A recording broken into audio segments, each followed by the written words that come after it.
Mais de R$1 bilhão do Bolsa Família foram pagos indevidamente num período de 2 anos. O benefício foi dado a famílias que tinham empresa e até casa própria. A fraude foi descoberta por uma auditoria da Controladoria Geral da União.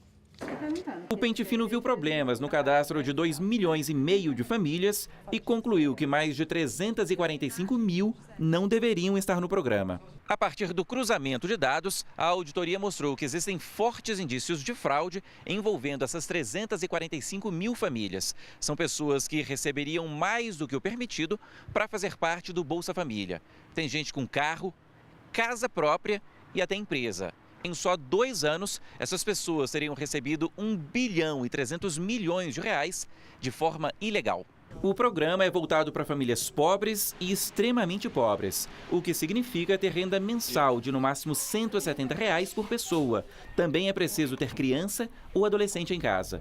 Hoje, são 13 milhões e 800 mil famílias. O secretário executivo do Ministério do Desenvolvimento Social diz que a pasta já havia feito uma auditoria interna e que o controle está mais rígido. Tanto é que 4 milhões e 700 mil famílias que não se encaixam no perfil foram retiradas do programa só no governo Temer. No lugar delas, entraram outras 4 milhões e 200 mil famílias que precisam do dinheiro, ainda segundo o governo. Quanto às irregularidades, o foco é chegar em 3.200 famílias que estão no topo das fraudes. Famílias com 8, com 10, com 15 mil reais de renda. Essas são 3.242, nós já começamos o processo de cobrança. Mandamos as cartas de cobrança na fase administrativa e, se elas não devolverem, nós vamos solicitar providências para incluí-las no CADIM e encaminhar os processos para a Procuradoria Geral da Fazenda para instaurar as devidas ações judiciais cabíveis para obter o ressarcimento do erário. Além disso, o Ministério da Transparência e Controladoria Geral da União, órgão que fez o Pente Fino, sugere que a entrada de novas pessoas e o controle de quem está no programa sejam mais rígidos. O ex-governador do Rio de Janeiro, Sérgio Cabral, foi denunciado à Justiça mais uma vez na Operação Lava Jato. Agora chega a 20 o número de denúncias do Ministério Público contra o ex-governador. A mais recente é por corrupção passiva, envolvendo uma empresa que tinha contrato de obras emergenciais com o governo do Rio, durante a gestão de Cabral. Na acusação, o Ministério Público, que contou com a ajuda de delações premiadas, afirma que era prática do ex-governador cobrar uma taxa de propina de 5% nos contratos. Operadores do esquema e representantes da empresa também foram denunciados. Cabral está preso desde novembro de 2016 e já foi condenado em 4 processos da Lava Jato, somando pena de 87 anos de prisão. O Repórter Brasil não conseguiu contato com a defesa do ex-governador. O ministro da Saúde, Ricardo Barros, anunciou hoje que deve deixar a pasta até abril para tentar a reeleição. Atualmente, Barros está licenciado do mandato de deputado federal pelo PP do Paraná. Ontem, o ministro da Indústria, Comércio Exterior e Serviços, Marcos Pereira, pediu exoneração do cargo, alegando questões pessoais e partidárias. Já no final de dezembro, o ministro do Trabalho, Ronaldo Nogueira, também pediu demissão para se dedicar à campanha eleitoral. Um incêndio destruiu praticamente todo o galpão da Escola de Samba Acadêmicos do Tucuruvi, do Grupo Especial do Carnaval de São Paulo. 95% das fantasias que seriam usadas no desfile foram queimadas. O galpão foi interditado por volta das 6 da manhã, depois de 3 horas de incêndio. Por fora, poucas marcas do fogo que destruiu a parte interna. 4 pessoas faziam a segurança e dormiam no local, mas não ficaram feridas. Entre elas, o costureiro Haroldo, que mora aqui há 10 anos. Eu acordei com zumbido, aí eu abri a porta do quarto, quando olhei estava em chama, né? E saí correndo, queimou tudo, acabou.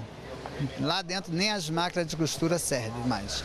A escola já produzia os carros alegóricos na fábrica do samba, que é um local totalmente preparado para isso. Mas as fantasias ainda eram feitas neste prédio, justamente pela proximidade com os moradores. O galpão da Acadêmicos do Tucuruvi fica na zona norte de São Paulo e é muito antigo. A idade das instalações pode ter contribuído para o incêndio. As causas exatas ainda são desconhecidas. Quase todas as fantasias da escola de samba que estavam sendo produzidas desde julho foram queimadas. Toda a parte de fantasia estava tudo aqui dentro. Há pouco mais de um mês do desfile do Carnaval 2018, a escola do Grupo Especial de São Paulo ainda não sabe o que vai fazer para entrar na avenida. A gente perdeu aí todo um projeto desenvolvido por nós aí durante o ano inteiro. A gente vai na quadra para conversar com o presidente, para a gente tentar ver de que maneira que a gente vai poder desenvolver esse projeto, de que maneira que a gente vai poder passar na avenida. A nossa comunidade precisa e a gente vai ter que fazer alguma coisa. O transporte de passageiros por aplicativos já se tornou comum no país. Hoje, cerca de 1 milhão de motoristas particulares estão cadastrados nas 3 principais empresas que oferecem esse serviço. Em São Paulo, onde a frota é maior, os motoristas vão precisar cumprir regras mais rigorosas a partir da semana que vem. Cristiane começou a trabalhar como motorista de aplicativo há 6 meses porque estava desempregada. Apesar de ser bem avaliada pelos passageiros, ela não vai poder mais usar este carro. O veículo de 2010 não cumpre as novas regras da prefeitura, que passa a exigir carros com no máximo 5 anos de fabricação. O cliente, ele entra no carro e ele te dá uma nota porque ele avalia o carro e ele avalia o teu atendimento também. Eu acredito que seria mais justo pela nota, fazer um corte pela nota talvez, e não somente pelo ano do carro em si. Entre as exigências, os carros também devem ser licenciados na cidade de São Paulo e os motoristas devem passar por um curso de qualificação e direção defensiva. Além disso, os motoristas vão ter de apresentar atestado de antecedentes criminais e ter seguro que cubra acidentes com passageiros. As novas normas passam a valer a partir do dia 10 de janeiro. O presidente da Associação de Motoristas por Aplicativo diz que as mudanças têm alguns pontos positivos, mas para ele, de maneira geral, as novas regras vão prejudicar motoristas e passageiros. Nós tiramos aí 30% da frota de motoristas da rua, nós vamos ter um aumento das tarifas dentro do município de São Paulo. Ou seja, os próprios passageiros vão começar a ter dificuldade para pagar por essas corridas. Ronaldo comprou este carro há 6 meses e pagou quase R$55 mil. Apesar do carro ser espaçoso e ter itens de segurança como airbag, o veículo foi fabricado há mais de 5 anos. Por isso, o fantasma do desemprego tem assombrado o motorista. Vai impactar que eu vou ter que sair desse mercado que eu estou hoje, por exemplo, ou procurar um carro mais novo. Como eu não tenho condições, porque esse carro é financiado ainda, eu não tenho condições, eu vou ter que partir para uma outra coisa. Vou procurar um outro trabalho ou até encontrar, vamos dizer assim. Os motoristas que forem flagrados descumprindo as novas regras poderão ter o veículo apreendido pelo Departamento de Transportes Públicos. E as empresas que não atenderem às normas poderão ser multadas, suspensas e até descredenciadas pela Prefeitura. Em nota, a Uber diz que 1 de cada 3 motoristas vai ter de parar de trabalhar e o impacto será maior na periferia, que tem menos opção de transporte público. Para a Cabify e a 99, as mudanças vão restringir a oferta de serviços e comprometer a renda tanto de motoristas quanto de passageiros. Já a Secretaria de Mobilidade e Transporte de São Paulo diz que fez mais de 20 reuniões com as empresas durante o processo para regulamentar a lei. A tecnologia se tornou uma aliada na recuperação do crédito. Uma plataforma online permite a negociação de débitos sem desgaste e burocracia. Veja na terceira reportagem da série da nossa parceira Rede Minas.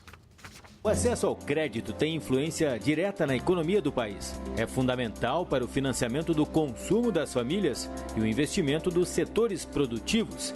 E cresceu muito nos últimos anos. Em dezembro de 2002, a relação crédito-PIB, toda a riqueza produzida no país, era de 23%. Em fevereiro de 2014, superou 55%. O crédito em si, ele é muito positivo, porque qual é a função principal do crédito? Antecipar consumo e permitir o consumo para certas camadas da população e acesso a determinados itens, produtos e serviços. Em 2014, veio a crise e com ela o aumento do desemprego. Em 3 anos, o país fechou 3,5 milhões de postos de trabalho. Sem renda, muitos deixaram de honrar os seus compromissos. Essa questão do nome ter negativado foi questão de cartão de crédito, que por uma certa ocasião eu deixei extrapolar o limite e não consegui quitar com a dívida em dia. Pedro é economista e quer ajudar as famílias a sair do aperto. Ele criou a Acerto, uma plataforma online que automatiza a renegociação de débitos. Pelo site, o cliente entende sua dívida, o que é multa, juros e valor original do débito. E ali mesmo, a qualquer hora, fazer uma proposta para quitar os débitos, programando os pagamentos. É possível selecionar se a quitação será à vista ou parcelada, com ou sem entrada.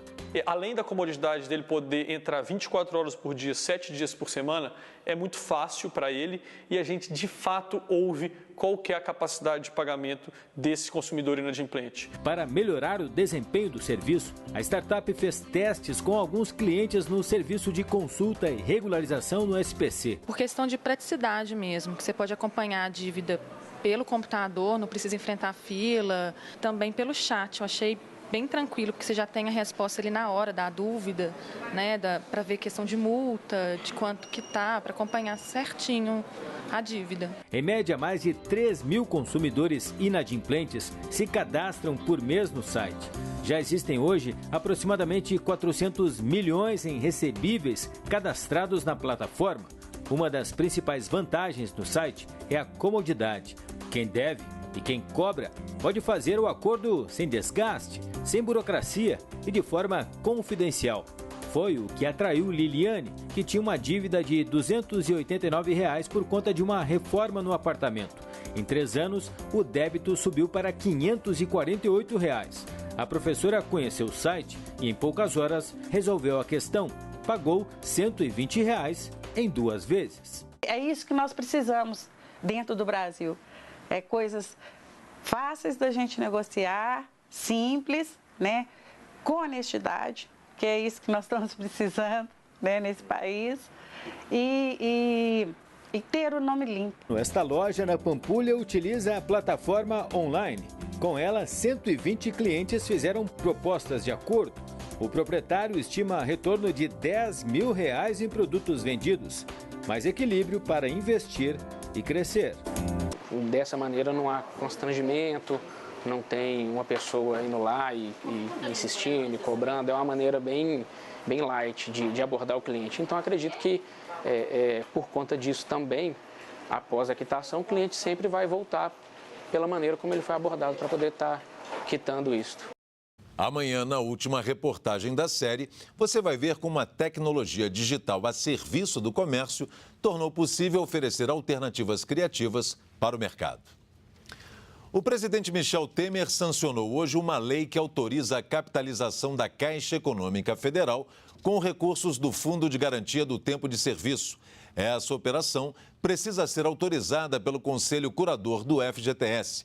A capitalização será de até 15 bilhões de reais. Sem o recurso, o banco poderia ter que reduzir a concessão de crédito. A Caixa Econômica Federal revelou hoje que uma mesma pessoa fez as 3 apostas vencedoras da Mega da Virada em uma lotérica de São Paulo. A Mega Sena da Virada teve um total de 17 acertadores que vão dividir os 306 milhões, o maior prêmio da história das loterias no país. As férias escolares são uma época de curtição para as crianças, muito tempo livre, brincadeiras e viagens. Com essa quebra de rotina, até os pais acabam dando uma relaxada na hora de regular o que os pequenos vão comer. E a gente quer saber como você cuida da alimentação das crianças nas férias. Eu sempre trago, a bolsinha dela, faço a comida em casa. O máximo que eu compro mesmo é uma água mineral aqui, sem gás aqui para ela. Mas a gente sempre cuida bem, faz a comidinha toda em casa para trazer, para ficar manter o mais saudável possível. Eu dou fruta, muita fruta, suco, água. Evito, não dou doce, entendeu? Procuramos fazer o lanche mais saudável, os sucos, até que trouxemos ali, da fruta, uma torta, nada de condimentos, até porque sai mais caro, você sai comprando essas coisas assim. E então é isso, eles são fãs número 1 das frutas, É isso. A TV Brasil é 10. Você acompanha nossa programação em alta definição de som e imagem na Operadora NET no canal 531 em todo o país. E também estamos ao vivo no Facebook. Passa lá na nossa página e assista onde quiser. Participe enviando suas críticas e sugestões e responda a nossa pergunta do dia. A seguir, nos Estados Unidos, uma onda de frio já deixou 16 mortos. Veja os detalhes em 2 minutos.